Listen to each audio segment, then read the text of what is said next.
Eric, merci beaucoup déjà d'être présent parmi nous. Je t'en prie, de ce genre d'opportunités, on ne peut pas vraiment les laisser passer en tant que musicien en cette période de grand gel. Ouais, bah d'ailleurs, donc là, à chaud comme ça, ta première sensation, ça fait du bien. Hein. Ah, ça fait un bien fou, oui, ça fait un bien fou. Ça correspondait à un gros besoin qui n'est pas encore complètement satisfait, mais on va encore jouer un petit peu. Et puis, je crois qu'il y a pas mal de gens qui pensent que les choses vont revenir à la normale. On est programmé au Phénix, figure-toi, en mars 2022. Donc il faut que le virus se calme d'ici là. Je ne sais pas s'il est au courant. Oui, j'ai les mêmes problèmes. Je me rends bien compte toute cette période va être un peu compliquée pour s'organiser, pour sortir de nouveaux projets aussi. Il va y avoir un gros embouteillage comme il se dit un peu chez les programmateurs dans les salles de spectacle. Ouais. En tout cas, voilà, on essaie d'être là, on essaie de faire quelque chose. Donc je suis encore une fois très ravi avec toute mon équipe de t'accueillir et surtout de parler un peu de ton projet. Donc ce premier album, je disais tout à l'heure, tu sors tout juste de studio. Effectivement, oui. D'abord, je tiens à remercier toute cette équipe-là qui œuvre bénévolement pour faire en sorte que les choses continuent à exister malgré ce fameux grand gel cité précédemment. Te remercier toi aussi de nous offrir cette occasion de jouer. Encore une fois, je le rappelle, c'est une nécessité absolue pour les musiciens. Mon projet, il est en fait tout simple. Je compose depuis que je connais 3 accords de guitare. Et donc là, je me suis enfin décidé à me lancer dans l'idée de la production d'un disque. Voilà. Ben oui, parce que du coup, de ton bel âge, finalement, c'est ton premier album. Si on pouvait éviter de parler de mon âge. Bah oui, écoute. Mais bon, non, on va pas. Ça doit se voir de toute façon. Non, ce bel âge, d'ailleurs, il a un beau parcours. Et j'aimerais qu'on revienne sur ton parcours. Et du coup, sans plus tarder, la minute. Oh là, c'est là, la minute parcours. Oui. Alors, tu es natif de Lens, oui. De parents modestes, milieu modeste. Tu as commencé la guitare en autodidacte. Absolument, oui. Tu m'as dit que tu as grandi un peu baigné, surtout dans les années 70, et ce rock progressif qui t'a touché. Oui, beaucoup, énormément. Des Genesis, Yes, Pink Floyd. Et c'est à l'âge de 13 ans où tu es touché et comment dire je suis touché par une forme de grâce qui s'appelle Jimi Hendrix. Je découvre l'album Band of Gypsies. Alors je ne savais pas que ce guitariste faisait le mariole sur scène, à jouer derrière son dos avec les dents, etc. Mais j'ai découvert cet album-là et ça m'a un peu secoué. Donc j'ai un peu écouté ça pendant quelques années, on va dire pratiquement que ça. Mais pas que, bien entendu, vu mon grand âge, comme tu le soulignais aimablement tout à l'heure, je me suis bien entendu lancé dans quelques études un peu plus sérieuses que la simple écoute et la tentative de reproduction. Et donc, je suis aussi un ex-étudiant en musicologie. Je me suis énormément intéressé à la musique classique aussi. J'allais y venir. Bon, tu fais un peu l'école buissonnière, tu commences à fréquenter le milieu rock, les beaux-arts. Ouais. Bon, finalement, les beaux-arts, c'est pas ça. Et tu me dis justement la musicologie et cette ouverture vers la musique classique et la musique contemporaine. Oui, c'est ça, vers l'analyse, c'est quelque chose d'un peu plus sérieux, on va dire, un peu plus posé, avec très cadré aussi, puisque c'est plein. Voilà, on a des heures de cours, il y a des profs, il y a des devoirs à rendre, il y a des choses. On apprend à faire un peu de batterie, on apprend à chanter en chorale, on apprend à jouer du piano. C'était merveilleux. Je faisais de la musique du matin au soir pendant 4-5 ans. C'était fantastique, absolument. Et c'est à la même période, tu m'as parlé de la découverte aussi de ce guitariste, Marc Ducré, avec qui... Oui, enfin, un petit peu avant. Je l'avais déjà découvert. Disons que je suis assez rapidement passé du rock, voilà, de l'expression de l'énergie rebelle, etc., à quelque chose d'un peu plus sophistiqué qui s'appelle le jazz rock. Donc il y a déjà un petit mélange, il y a déjà un pied dans le jazz. Et puis ensuite, commencé à m'intéresser aux guitaristes de jazz, puisque je suis guitariste, ça paraît assez logique. Et Marc Ducré, je l'ai vu en duo avec son ex-prof Malo Valois. Il jouait des standards en duo de guitare. Ça m'a scotché, je lui ai fait une petite bafouille, parce qu'à l'époque, les textos et compagnie, ça n'existait pas. Ouais, c'est ça, c'est les années 80. Il a accepté de me recevoir, de m'expliquer 2-3 bricoles pour me mettre le pied à l'étrier. Et je lui en suis infiniment reconnaissant. On se revoit de temps en temps, mais bon, c'est pas vraiment une relation très suivie, ça c'est le moins qu'on puisse dire. Ok, mais voilà. Du coup, à la suite, c'est là que tu intègres le conservatoire de jazz de Lille, à ses tout Ouais, débuts. un petit peu plus tard, une bonne dizaine d'années ensuite, quand je suis à l'époque où j'étais en musicologie. En fait, le département de jazz de Lille a dû ouvrir au début des années 90 ou au milieu des années 90, je ne sais plus très bien.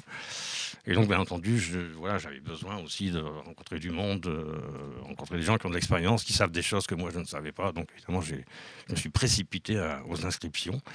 Et c'est là que tu rencontres un peu ces musiciens de la scène lilloise, dont tu m'as parlé, Julien Favreuil et tout, Eric Pralat, Fer, Guy Gilbert, oui, tout à fait. où tu montes donc ton premier suite à mes sextet. divers petits contacts avec les musiciens de la région et une association qui a disparu malheureusement, qui s'appelait Jazz Diffusion, qui permettait à certains groupes, pas à tous parce que c'est pas possible de contenter tout le monde, qui permettait en fait à divers groupes d'inviter des artistes. On a fini par, à partir d'un trio de standards, passer par un quartet de composition personnelle pour déboucher sur un sextet dans lequel il y avait effectivement Julien Favreuil, Feur, Christophe Mauturi, qui est décédé il y a peu de temps, dont on fête l'anniversaire de la mort en ce moment d'ailleurs, Guy Gilbert, professeur au conservatoire de Lille, Eric Pralat à la contrebasse et Jean-Yves Chérubin au piano. Cette formation a duré 4-5 ans. On n'a pas des masses jouées, parce qu'à l'époque c'était un peu compliqué. Mais bon, voilà, c'est un excellent souvenir. Et en parallèle à ça... Il y avait aussi tu m'as parlé, alors pendant la préparation d'entretien, moi j'ai retenu, je suis arrivé au jazz à Lille dans les années fin 2013-2014, et moi quand tu m'as dit, mais attends Yannick, moi j'ai connu, tu m'as parlé de la cave aux 100 bières, le caveau de la Treille, 30 rue de Paris, c'était la même période ça C'était un petit peu avant en fait, quand j'ai découvert les premiers musiciens de jazz sur l'île, et Patrick Mullier, comment il s'appelle, ce guitariste, c'est pas grave, ça va me revenir. Bref, oui, tout à fait.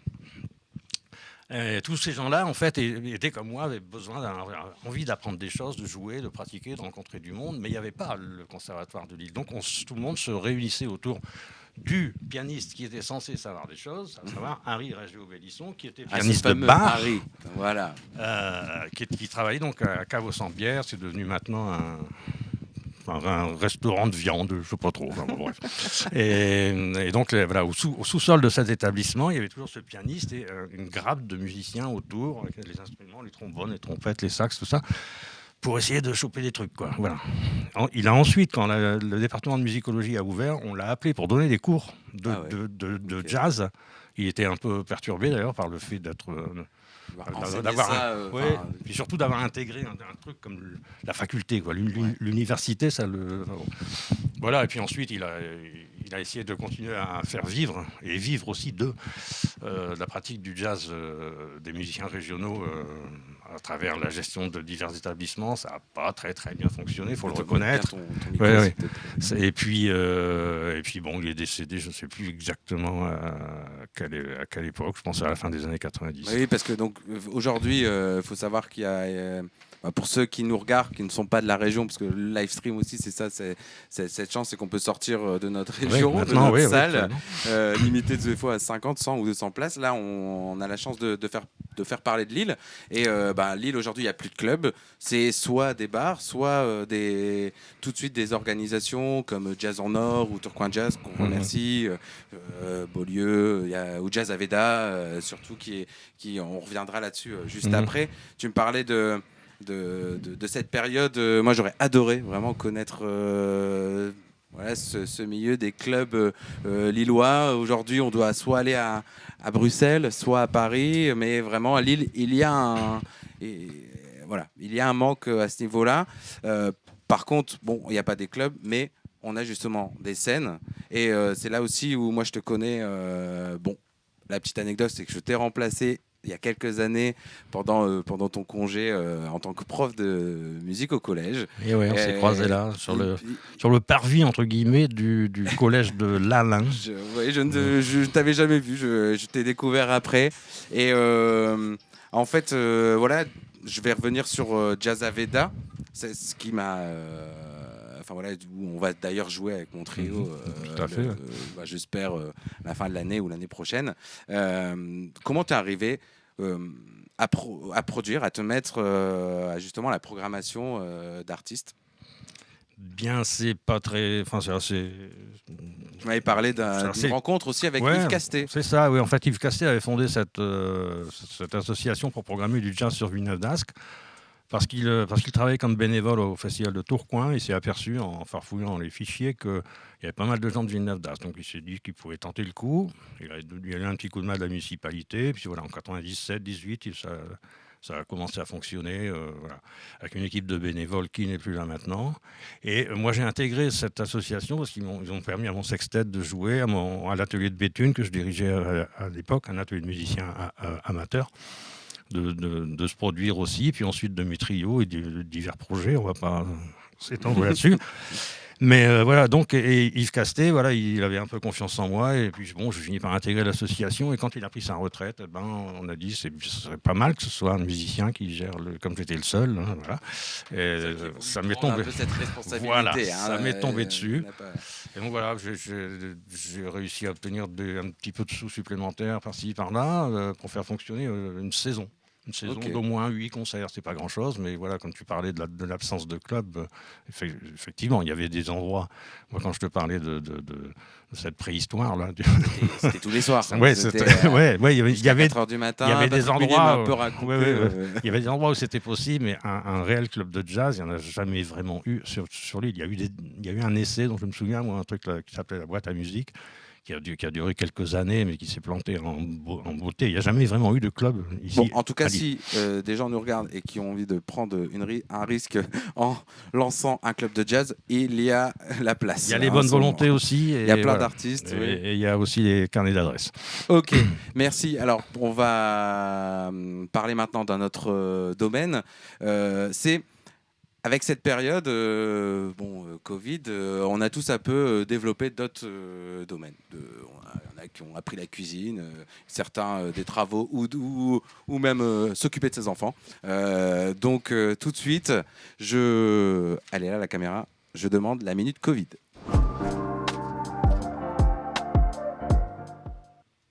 Alors, la minute Covid... Toi, qu'est-ce que tu as fait, notre ami J'ai bricolé, j'ai cuisiné, j'ai retravaillé mon instrument parce que reprendre ce quartet avec ses 11 compositions qui ne sont pas toutes spécialement faciles à jouer, ça m'a demandé quand même une petite remise en question. Je m'étais un peu laissé aller, comme tu l'as évoqué tout à l'heure. J'étais prof en collège, voilà, quand on a fait ses heures en collège et qu'on rentre, bien que je me souvienne que à l'ANA, tu m'avais dit que tu avais trouvé ça cool. Ça m'a... Non, mais c'était ma première année. Hein. Ah oui, c'est ça. C'était fun. Hein. Je sortais d'études. D'abord, parce que moi, bref. Et donc, c'est quand même pas mal fatigant dans l'ensemble. Et donc, quand on rentre, on n'a pas envie de se remettre à faire des gammes et des machins. Donc, on a une tendance à... Voilà. Donc plutôt à cuisiner, on va dire. Je comprends très bien. Bricoler, aller faire un tour dans le jardin, fumer un club, boire une bière, etc. Enfin, ce genre de choses. Et du coup, tu as pu... je me demandais aussi, est-ce que... Parce que tu sors de studio, vous avez enregistré il n'y a pas longtemps, est-ce que ce moment de Covid, c'est là que tu as écrit toutes tes compositions, c'était déjà fait avant Bien avant, bien avant. Avant le Covid, j'avais déjà...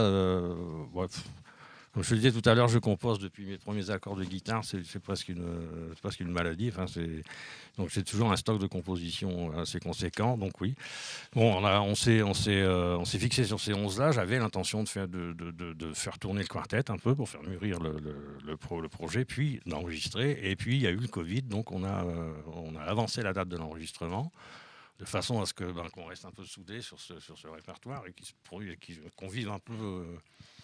Quelque chose qui soit en rapport avec cette aventure de création d'un répertoire et puis que chacun y trouve un peu matière à s'y exprimer, et que ça se tienne et que ça nous fasse plaisir. D'ailleurs, on reviendra juste après sur ta musique.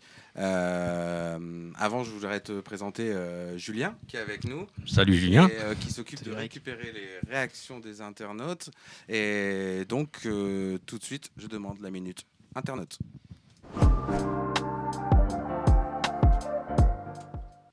Alors, Julien, qu'est-ce que tu as en stock? Qu'est-ce que j'ai en stock? Il y a quelques trucs. Hein. Il y a une personne qui dit qu'il a beaucoup aimé le contrebassiste. Parce que apparemment, c'est son frère jumeau. Donc, ça veut dire que c'est une personne... c'est une personne qui s'aime beaucoup. Salut Pierrot. Et ça, c'est bien. Sinon, on a une question pour Eric et Benoît.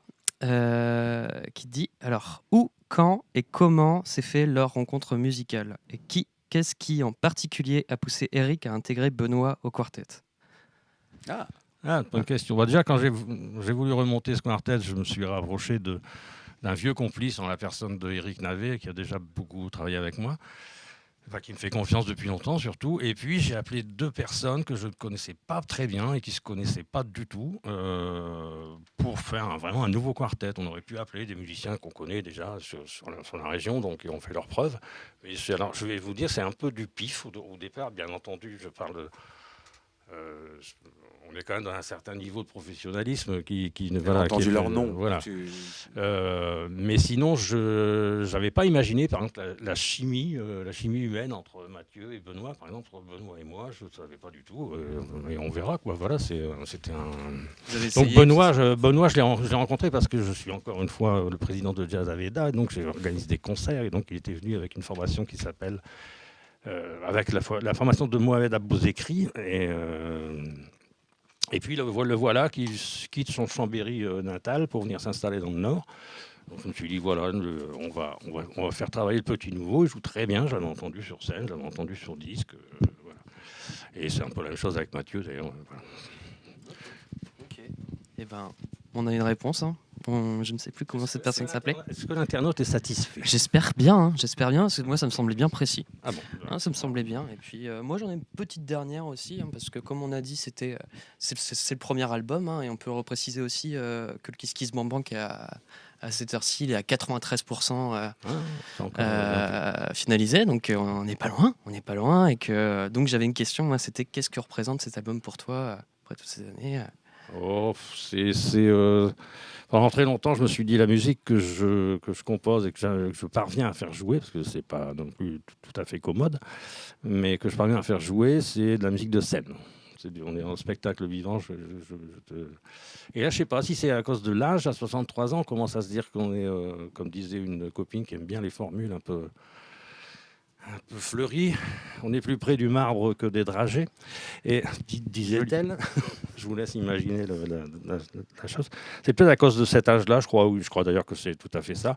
Je me suis dit, c'est le moment quand même, là, voilà, j'arrive en tant que retraité de l'éducation nationale, qu'est-ce que je vais faire? Je ne vais pas seulement cuisiner, bricoler, faire mon jardin. Donc voilà, je vais essayer quand même de terminer un truc par rapport à la musique, enfin au moins le finaliser sous la forme d'un disque pour concrétiser. J'ai d'autres projets aussi, rassurez-vous, je ne pars pas en EHPAD le lendemain, mais bon, après il faut s'attendre à tout aussi. Voilà. Ok, merci beaucoup. Je te laisse enchaîner, Yannick. Eric. D'ailleurs, on va parler maintenant de comment tu as mis tout ça en place pour produire ce disque. Et donc, nous enchaînons avec, il est où? Il est là, la minute promo.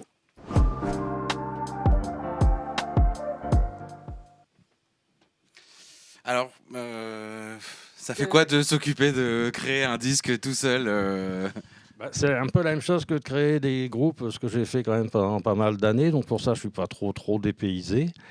L'enregistrement, c'est quelque chose, c'est un instant comme ça, de 3 jours passés dans ce studio que tu connais aussi, le studio Besco. Qui est super condition d'ailleurs. Oui, super condition. Oui, tout à fait. C'est très, on dort très à côté la chambre à côté du studio, on est prêt pour on a une résidence sur place, on a le studio à disposition jusqu'à presque 21h, voire plus tard. Donc on a beaucoup travaillé. Il y a quelques images en fond de vous au studio. Oui, les petites vidéos qui circulent sur Facebook et ailleurs, j'espère, ont été tournées là-bas. On a récupéré ça. Et voilà, c'est un moment un peu particulier. J'ai essayé de préparer au mieux. Alors à l'entretien, tu m'avais dit un petit peu, faut y aller. Enfin, quand il y a la pression. Il y a 3 jours, 4 jours. Oui. Pour moi, c'était vraiment une pression assez conséquente. Voilà, là, c'est fini, tu es très content. Je devrais être content, en fait. C'est une grande caractéristique de ma petite personne. Je suis désolé pour les internautes, mais je ne suis jamais content de ce que je fais. Donc, non, mais c'est tous les musiciens, c'est comme ça. Mais moi, ça se voit fort. Voilà, donc, c'est... voilà, je suis content de ce qu'on fait, toute l'équipe du quartet, parce qu'ils se sont vraiment impliqués de façon presque plus que ce à quoi je m'attendais, quoi. Vraiment. Donc ça, là, je leur suis infiniment reconnaissant. Par contre, moi, j'ai vraiment le sentiment de ne pas avoir été tout à fait à la hauteur, ni en tant que leader, ni en tant que guitariste, voilà. Parce que c'était haute pression, j'étais facilement fatigué. Et puis, il faut faire des choix ça aussi. Ça partait dans tous les sens. Voilà. Mais c'est là, c'est en train de. Donc là, vous êtes en train de mixer, masteriser, tout ça en ce moment. On va le mixer. Hein. On rappelle qu'on est en période de Covid, c'est très compliqué. Notre technicien son vit en Bourgogne et bon, ça va pas être simple. Ça risque de prendre un peu de temps. Et ensuite, même, tu penses. Mais ça devrait se faire, oui. Idéalement, tu voudrais le sortir. Je pense que d'ici, je pense. Peut-être que je rêve, mais je pense que pour l'automne, ça devrait être disponible, on va dire. Ok. Et donc, du coup, tu vas le distribuer. Là, tout est tu m'as dit. Je cherche encore. Oui, des distributeurs. On a strictement rien de tout ça. On a vraiment. S'il y a des gens qui veulent. Oui, on est en recherche de nous aider des labels de distribution, de coups de main divers et variés. Coproduction. Absolument. Ok. L'appel est lancé. En tout cas, vous pouvez retrouver son Kiss Kiss Bang Bang dans le fil d'actualité. Oui. Et ça serait vraiment cool qu'on arrive à 100% aujourd'hui. Oui, il reste 6 jours. Là, si ça peut donner un coup de main, cette émission. À 93%. Voilà, il reste 6 jours. Il faut... Voilà. Ok, super. Alors, tu sais, dans cette émission, j'ai envie qu'on en sache un peu plus encore sur la personnalité de notre artiste invité. Et bon, voilà, moi je suis un gros fan de Thierry Ardisson, de Manu Katché. Du coup, je me suis fait un mix des deux. Je me suis dit, tiens, on va proposer la minute Et si. Je t'écoute. Alors, et si tu avais un coup de gueule à passer, Eric, ça serait quoi? Oula. Vas-y, sans filtre. Un seul. Imagine, t'es sur le plateau de Thierry Ardisson. Oui, bon alors, on va commencer par un, oui. Ouais. J'en ai d'autres des questions comme derrière. Ouais, non, parce que... Non, ben bon, voilà, moi je me bagarre entre guillemets comme je peux avec mes petits moyens pour faire en sorte que le jazz existe dans cette métropole. C'est très, très, très compliqué. Alors tu me disais qu'il y avait Jazz en Nord, il y a Jazz à Tourcoing, on les remercie, on les aime bien, on les embrasse. Mais tous ces gens-là fonctionnent un peu indépendamment les uns des autres, alors qu'en se regroupant un peu, en collaborant avec les conservatoires, les écoles privées, que sais-je, les salles, les lieux, y compris les bistrots, enfin, on pourrait créer quelque chose, un espèce de maillage comme ça, comme on peut en trouver sur la métropole de Lyon, comme on peut en trouver en Normandie Lyon, aussi. Voilà. Ici, on ne sait pas pourquoi, ça ne me prend pas. Il y a toujours des essais de collaboration, ça se limite souvent à on échange les infos. Il y a eu quelques collabs, j'y ai participé, j'ai eu la chance de participer à ce truc entre le conservatoire de Lille, Tourcoing et le Tourcoing. Oui, mais ça, ce sont des dispositifs qui sont mis en place par l'Éducation nationale. Ce sont les contrats qui obligent un peu la DRAC, enfin les DRAC, les antennes des ministères de la Culture. Ça fait partie de leur cahier des charges de choper un artiste, de lui coller un projet, de l'obliger à travailler avec des enseignants d'un collège. Toi, tu parles, tu parlais plus de collaborer un peu ensemble. Sur l'organisation, par exemple. Qu'on ne se mette pas tous à programmer chacun dans notre coin sans savoir ce que fait l'autre. Alors qu'actuellement, ça se passe comme ça. Donc, à quelques fois, il y a des doublons. Et voilà, donc... Voilà. Je vais pas aller plus loin parce que... Non, on a, en tout cas, c'est... Après, on peut parler du Covid et des lieux culturels. Hein, Non, mais c'est bien, mais restons sur la région. Moi, je savais, en te faisant venir ici, qu'on allait parler, voilà, t'es quelqu'un du cru, qui connaît, qui a cette expérience-là, et j'avais envie de mettre aussi ça en avant. Et le coup de gueule, voilà, je pense que ça fait partie des choses qu'il faut, comme peut-être ouvrir encore d'autres lieux, réfléchir à d'autres festivals. Pour l'instant, il y a Tourcoing Jazz, c'est bien, mais peut-être d'autres. Il peut y avoir d'autres choses qui peuvent venir. En tout cas, peut-être des rassemblements. Il y a des choses qui essaient de se faire, voilà, des collaborations en cours. Mais bon, voilà, le message est passé et j'aimerais poser du coup une autre question maintenant. S'il y avait une tournée à l'étranger, quel lieu te ferait rêver vraiment? Alors, on dit tu as un pays à choisir pour faire ta tournée. T'en as qu'un. Lequel tu choisis? Il y a beaucoup de paysages très surprenants de par le monde, mais en général, ils sont désertiques. Je pense à la Thaïlande, je pense à la vallée de la mort aux États-Unis, ce genre de choses, ça me touche beaucoup. Mais je crois que si on devait commencer une tournée nationale, je pense que si on commençait par la France, tout simplement, avec toutes ces belles régions, tous ces fromages, tous ces vins, enfin, mais il faudrait déjà commencer par ça, quoi. Okay. Ça me paraît fondamental. C'est vrai, je vois tout à fait ce que tu veux dire. S'il y avait un artiste, maintenant, et si tu devais déterrer un artiste, lui donner vie, lui redonner vie, pour faire un duo sur scène, lequel? Je te parlerai bien de Jimol, décédé en 2013. Je pense que je ne serai pas seul à le déterrer. Voilà. Quelqu'un qui a beaucoup compté dans ma découverte du jazz. Je suis tombé encore une fois par hasard sur son premier album solo, un truc enregistré à Berlin en 68. Et j'étais scotché. Ça m'a amené à un tas d'autres jazz parce qu'il a une carrière très, très riche et très variée, parce qu'il a travaillé avec des tas de gens.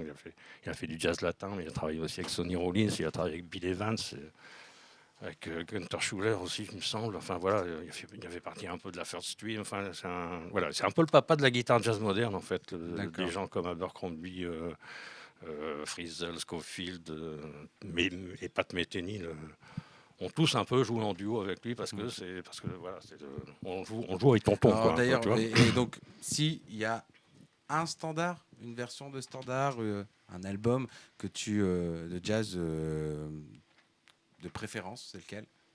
Je vais rester sur Jimol parce que j'aime bien. Voilà, on est dans cette ambiance-là. Ça me plaît bien. Il y avait une magnifique version de Body and Soul sur cet album donc de 68 de Jimol à Berlin où c'est Daniel Humer qui joue la batterie d'ailleurs, mais très très peu parce que Jimol n'aime pas beaucoup les batteurs explosifs. Et sur cette version de Body and Soul d'ailleurs, il se permet un c'est-à-dire c'est une espèce une démarche un peu inspirée de ce qu'avait fait Bill Evans quelques temps avant, à savoir des conversations avec lui-même, où il joue une partie de piano et puis en la réécoutant, il réimprovise par-dessus. C'est ce qu'a fait Jimol dans cet album sur deux standards. Mais surtout cette version de Body and Soul il m'a fallu des longues heures de relevé. Alors, c'est marrant parce qu'en fait, on avait préparé, tu te souviens qu'on a préparé cette émission, tu m'avais dit Interplay, Bill Evans. Alors, nous, on avait préparé, jazz, on avait préparé un peu de son de cet extrait-là, mais c'est pas grave. Moi, je suis un gros fan de Bill Evans. J'aurais aimé en faire passer avec Jim Hall, que j'ai découvert d'ailleurs. Ils ont joué en duo, et là, dans Interplay, ils sont à quintette. Ouais, c'est ça. C'est un magnifique album. Alors, pour continuer, et si tu devais monter sur scène, alors avec un gros groupe de rock, ça serait lequel? Avec un gros groupe de rock? Ça, j'ai jamais pensé. Mais bon, ça peut être rigolo avec les Stones, tiens. Ok, alors pourquoi pas. Bon, dernière question, on arrive vers la fin de cette interview. Voilà. Admettons. Le président t'appelle. Le président t'appelle. Le président appelle Éric Dubois et lui dit, bon écoute, là j'ai une grosse galère. On a notre ministre de la Culture qui a le Covid. On est obligé de trouver un intérimaire. Qu'est-ce que tu réponds? Qu'est-ce que tu lui dis? J'ai dit le président t'appelle. Je pense que je vais devoir lui dire que je ne suis pas disponible. T'es à la retraite déjà. Déjà, j'ai la retraite. Et puis t'as un disque à préparer. J'ai un disque à préparer. Il n'y a qu'à finir mon Kiss Bank Bank déjà pour commencer. Ah ouais, Et puis, non, puis ça ferait drôle parce qu'il a l'habitude d'embaucher des bras cassés. Ça serait un petit peu bizarre. Quand il y a un type un peu compétent, ça va lui faire de l'ombre. Ok. Voilà. Ouais, merci Eric. Ouais, je suis très content en tout cas que tu aies joué le jeu et que tu sois venu avec toute ton équipe, avec ce magnifique quartet, jouer ici, dans ce studio Mitry.